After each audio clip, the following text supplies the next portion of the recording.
Was that good enough? Yeah. I think we got enough.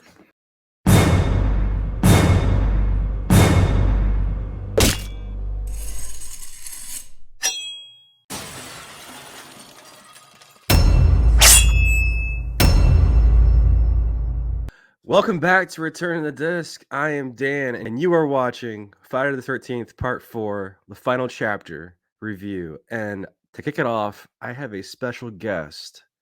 Please welcome Jason Voorhees himself to the stream, or the recording. This is a live recording to tape of an interview with Jason Voorhees. So I'm so glad that Paul let you take over while he's taking a shit. Could you please give me some insight into what you guys were thinking on the first three movies? Could you go into more detail? I mean, how were the shoots? Was it really a lot of mosquitoes? I mean, was it warm in the suit? Did you do all your stunts?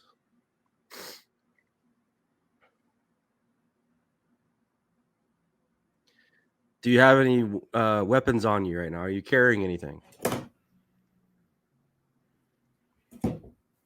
So you can hear me. Those things are working. All right. So let's start again.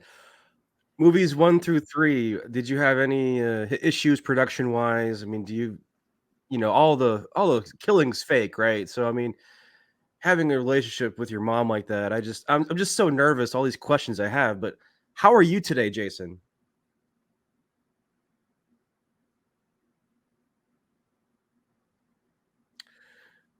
Yeah, I pretty much sums it up for me. Guys, what are your thoughts below on this interview between Jason and I? Be sure to tune in every Friday night until we go through the first 8 movies.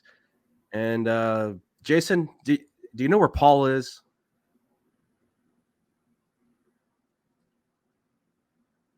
I don't see any blood on that knife, so that's a good sign.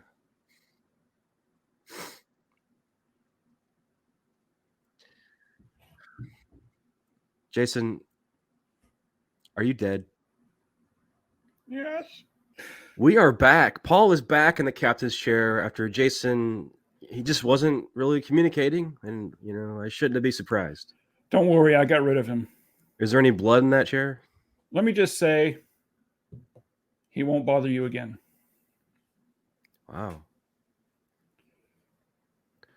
It's very interesting coming into considering this video is. That's right. Oh, you're taking it up. Spoiler alert. Heck yeah. The final chapter, guys. We're talking about the final chapter. And I want to start with my out of context first time viewer rundown.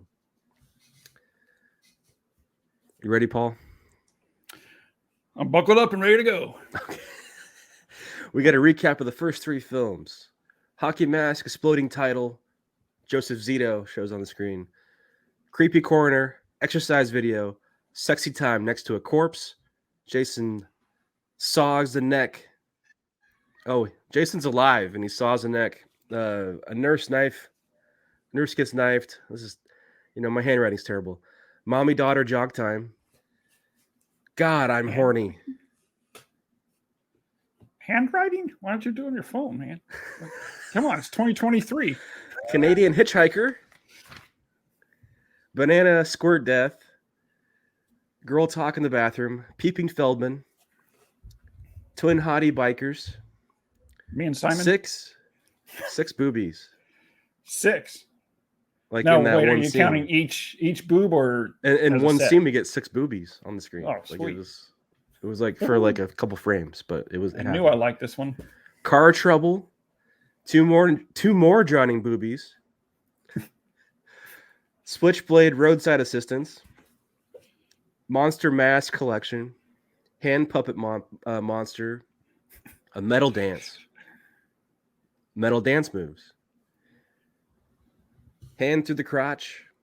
Shotgunning beers. Late night boobies. 1 random raft. 1 sunk raft.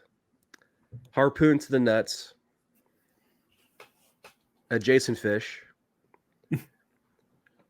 Old porno film reel. Lightning shadow kill. Mom killed searching for dog.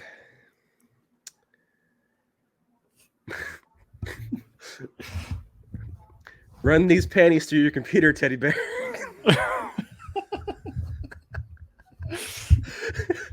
Yeah. A corkscrew kill, thrown out a window on a car in slow motion, shower sex, teddy bear kiss of death through projector screen, another shower song and kill, axe through the door, telephone box removed, rat in the basement, dog jumps through window, stabbed to death in basement, corpse in the corpse door.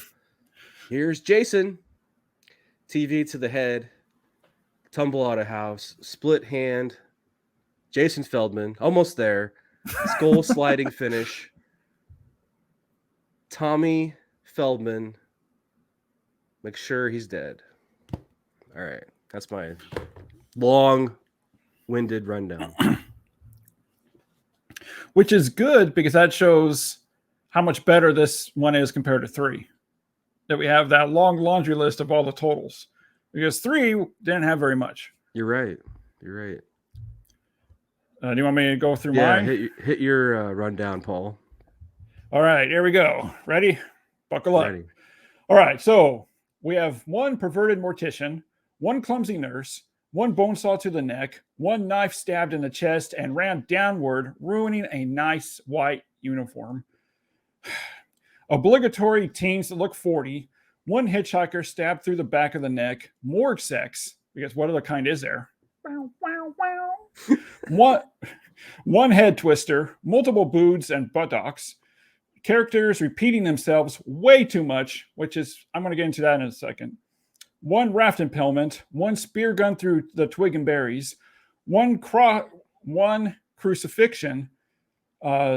There's also axe hacking, machete chopping, head crushing, corkscrewing, people thrown out of windows, head slammed against walls, nails through the head, and 1 gratuitous Crispin Glover dance. Well said. Well said. All right, I think that's all we need to say. So we'll see you guys next week. We'll see you next time. See you next Friday. In the description. Just the rundown alone of all the great kills. I mean, yeah, way better than 3. And I think this was released 2 years after 3 was. Okay. I didn't know that. But yeah, we're back on track with this one. This one, it's got the right amount of goofy. The kills are better. The camera work is better. It's just a better overall entry into the franchise. And Paul, I got to ask you, was this really planned to be the last film? Yes, it was. Because 3 didn't make any money. Yeah. For obvious reasons. And 2 was okay, but it basically made money because of number 1.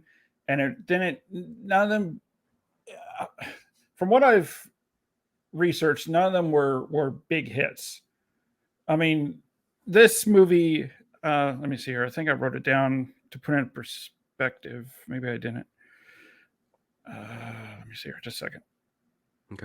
Okay, well, I guess I didn't put it down. But I was looking up the budget, and I think 3 was $2.2 million. And it only grossed, I think, $20 million, somewhere around there. This one cost $1.8 million, and it grossed $35 million. Yeah. So they saw, when you have the right director that knows what he's doing, because he directed The Prowler. It's Joseph Zito. He directed The Prowler, and he directed a couple other horror movies. Then he went on to direct for Canon with those Chuck Norris, Invasion USA, and Delta Force movies. So he knows how to cheese it up real well. And so when you get that kind of a director, he knows what he was doing with this movie. Going back to what you were saying, originally this was supposed to be the final chapter for real, and then they saw how huge of a success Jason became because of mainly because of the hockey mask.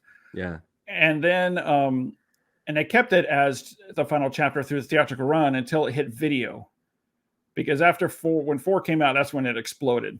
And so that's why on video they changed it. They put the Friday 13th Part 4, the final chapter. Do you think it was, these movies seem like they play better at home on home video than they did in theaters? Is that true? I have no idea. I've never seen them in the theater. I mean, Right, but I think like maybe they oh, had like a second, wave oh of yeah, I'm sure income they through did. home video. I'm sure the numbers were huge. Yeah, I'm sure they did, especially because, um, back in the 80s, you had all these horror movies, you had the video nasties, and I think this was the one that people were talking. I was really young, but I still remember people talking about this one, how violent it was, and how fun the kills were, and the gore it had, and so I think word of mouth definitely for And people then that you have seen add the in, theater, Corey Feldman, who which was was a great. nobody at the time actually, True, because but this, I mean, you can see his talent though. Like he elevates the material, and so does Crispin Glover. I mean, yeah, Crispin Glover's hilarious. So I just wanted to talk about Crispin Glover for a little bit, and going back to when I said people repeat things over and over again, and I wrote it down here. So when him and what was it, the 4 or 5 friends are driving hmm to the Camp Crystal Lake or wherever they're going, uh, and he says he's talking to his friend about a girl, yep. and he says you need to treat her right, and then Crispin Glover goes, I did treat her right. I treated her right. I did. I know I treated her right. I did treat her right. He just went, and then, and then this friend turns around and says, "You're a dead f word." Yeah, yeah. And then Crispin Glover repeats it. I'm not a dead f. I'm not a dead f. Who said I was a dead f? I'm not a dead f. And there was a couple other parts where they just kept repeating the same thing over and over again, and but it works because it's funny, because of the dialogue they're using, and then it's just like it's not like part 3 where if they repeated something it was like, okay, come on, get on with it. Right. I think it's Glover's delivery too. The way he Oh yeah. delivers the line, whether it's improv or not. I gotta imagine a lot of it was improv to his part, especially those dance moves. And I was wrong. I thought the part 4 didn't do a recap, but it did. However, I But yeah, like the way they did the recap, yeah, it because was a lot smoother. It was actually parts 1 through 3 as well, so it gives you a little refresher before going into the final chapter. yeah, because as we talked about with part 3, it dragged on. It felt like it was longer than the movie was. Yeah, And this one, because of Joseph Zeta, the way he directed it, the way it was edited, had a lot more energy to it. It was bam, bam, bam, cut, cut, cut. You didn't feel like, it wasn't just one person saying, and then Jason came, and then he walked up the stairs. yeah. It was, so the editing, the music, all that gave it a Yeah, lot more I think energy. Zito knew what the assignment was. He knew what the franchise is all about and how to Oh really take yeah, advantage of it, for better yeah. or worse. He knows there's not great films, but he's gonna have fun Yeah. doing making the movie. Yeah, yeah, and that's the problem I think was with Steve Miner, which I think we talked about in the last video, where Steve Miner I think took it too seriously. Like they were trying to make 2 and 3 be the psychological thrillers with all these visions and all this hmm stuff happening. And so I think they were leaning too serious on it instead of playing into what these movies really are. And so they finally nailed it. They finally got it right. They finally knew what to do with Jason. They found their footing with Friday the 13th. And as we've been saying, Joseph Zito was the best choice to direct. This was also when Tom Savini came back. You see, Okay. he wasn't with 3. He did. I think he did 1, and I think he did 2, and then he left, and then he came back. So you had a fresh new Tom Savini. He's back on board. Some great makeup effects, great special hmm effects, because you see Jason's face for the first time at the end of the movie. Oh, I know. That And was insane. yeah, yeah. So yeah, I mean, so what did you think of when you compared it to part 3? Just night and day difference, man. Just as far as entertainment, it was so much more entertaining. The kills were more creative. They didn't rely too much on the POV. Yeah.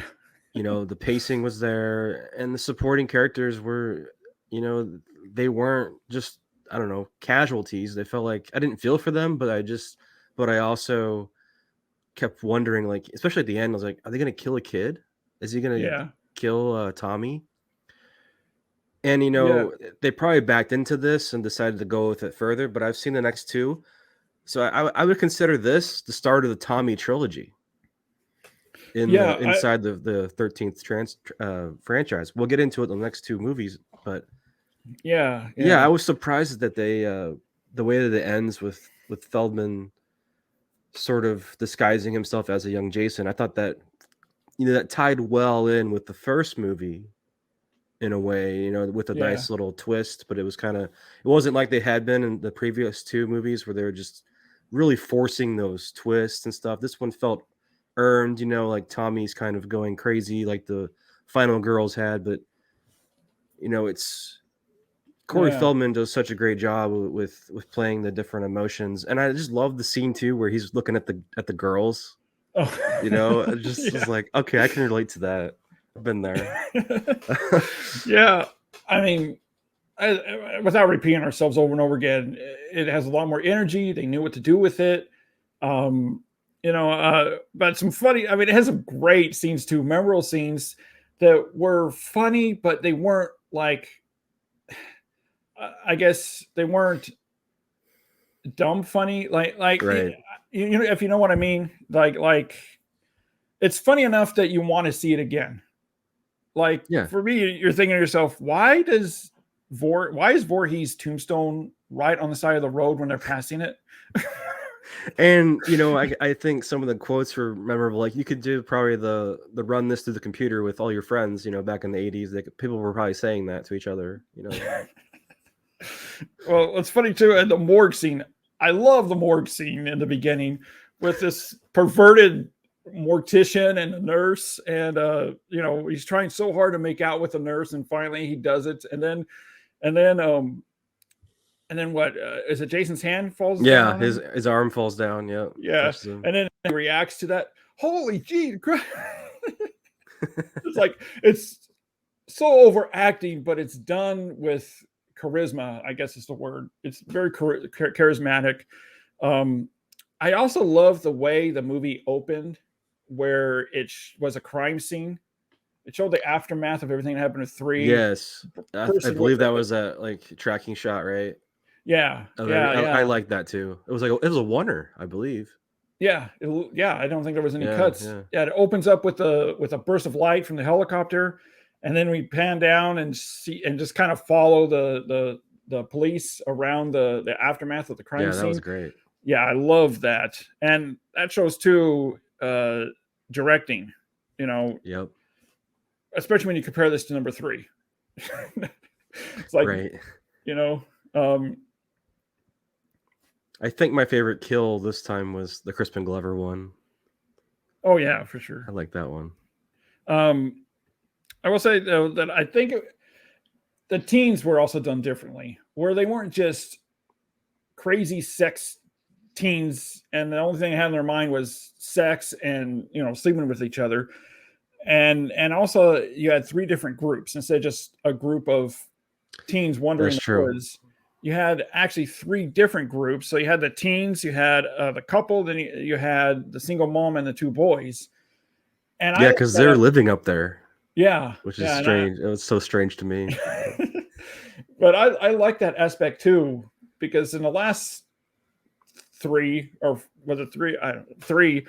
It's always just a group of teens. Yeah, and camp counselors and Yeah, teenagers, horny and teens, and but yeah, it was very repetitive on those two sequels, and then this sequel changed it up in the best of ways. I always laugh at the part. I think it's near the end when the girl's being chased up the stairs and she's cornered and she just throws herself out the window. You remember Yeah, that? yeah. She's just like, well, I guess it's better than being killed by Jason. And she just dives out the window. And there's a dog too. I think that goes out the window too. I could be mixing up my movie. Yeah, dog jumps through window. Yeah. They always have to have a dog. They always have to have like animals involved. Yeah, I think it's because if you don't care about the kids, you care about the animal. That's true. That's very Maybe what true. they're thinking is. But this also proves, I mean, even though this is 1980s money with 1.8 million, still, it still works in the same. It's still the same today. I mean, it proves that you don't have to have a huge budget to make a great movie. I don't want to say a great movie, but you know what I mean. a, Yeah. a good movie, because you don't need 100, 200, 300 million dollars to make a good movie. Honestly, I think it's bad for creativity to have like an unlimited budget. I think Oh yeah. it helps you with you if you have parameters or restrictions. I know as hard as it is to make a movie, but you can become more creative with what you're given and what you have. So I mean, I think we're getting a lot of good, smaller films in the 80s at this time, especially horror that are low budget. Well, and that's how the studio made. I mean, Friday the 13th saved Paramount, and I That's guess true. That's Indiana true. This Jones. is Paramount. I forgot about that.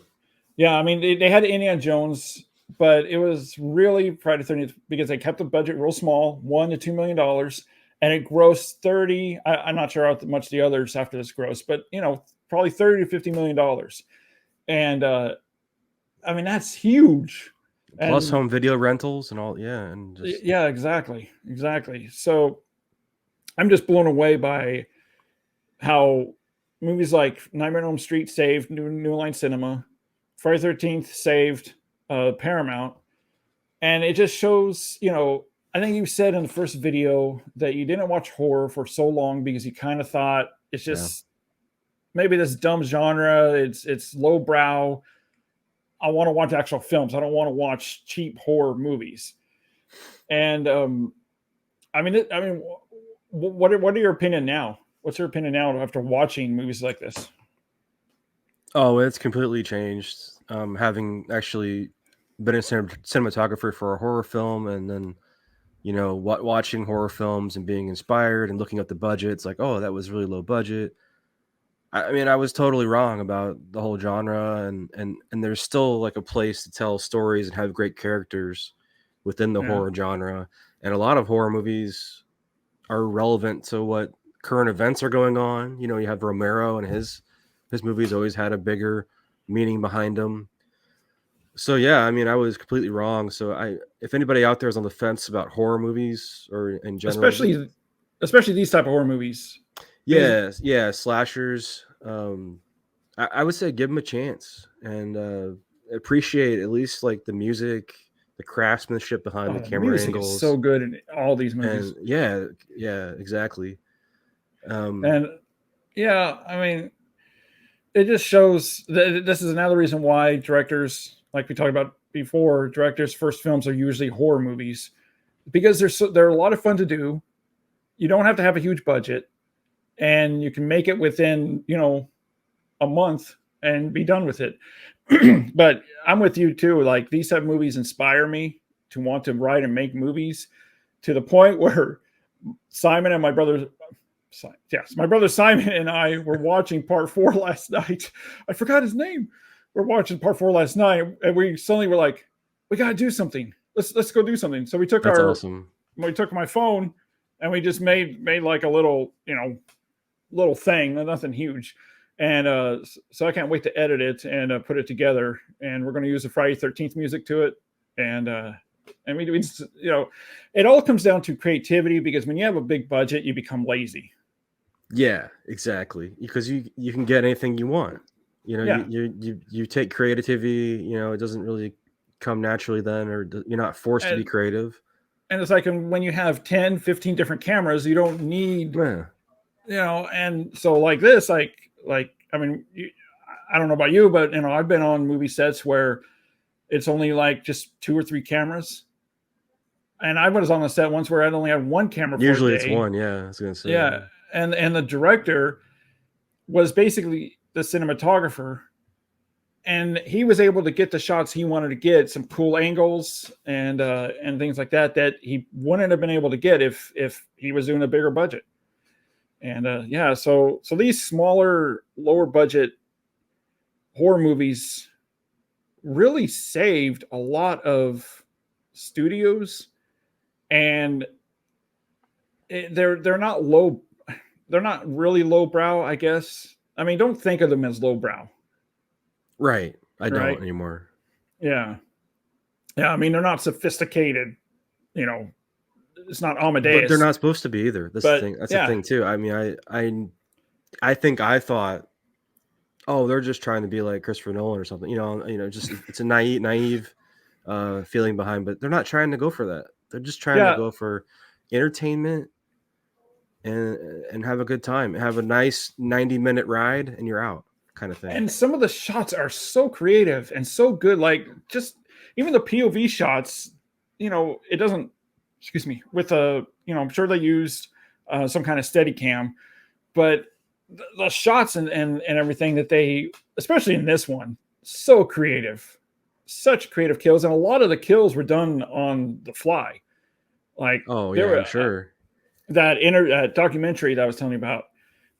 They talk about that with Tom Savini and the director, and they were saying that there were times where we know we needed a kill, but we didn't know what to do, and Tom Savini said, give me 10 minutes, I'll come up with something," and he came up with some great kills. Yeah. And so it's great.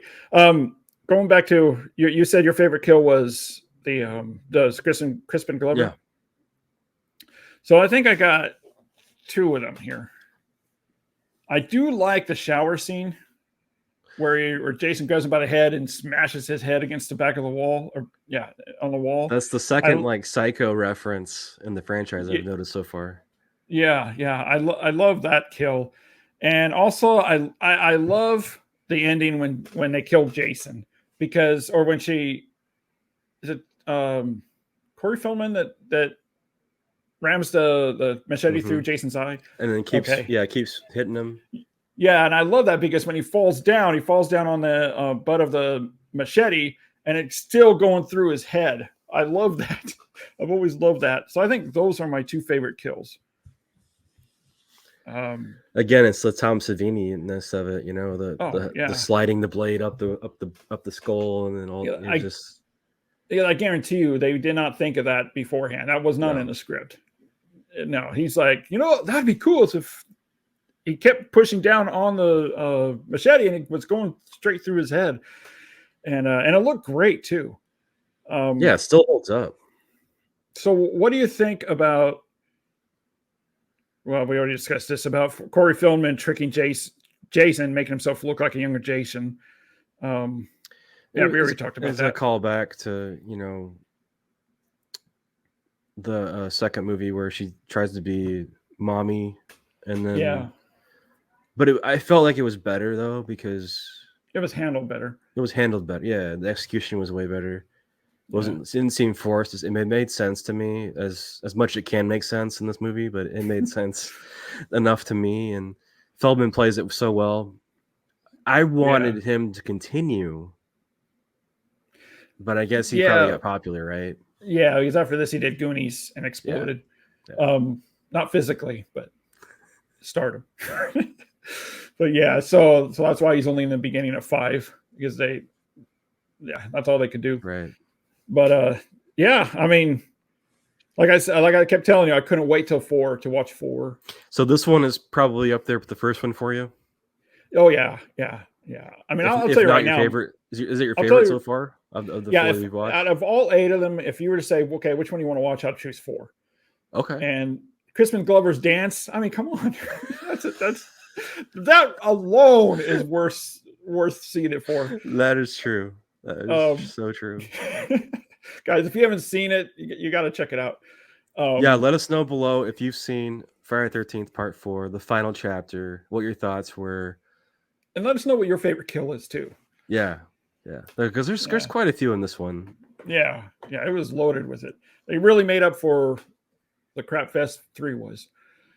All right, well, I think that'll do it. If you guys can follow Paul in the descriptions, the links are below. And as always, I'm Dan at Return of the Disc. So peace out. All right, guys. See you later.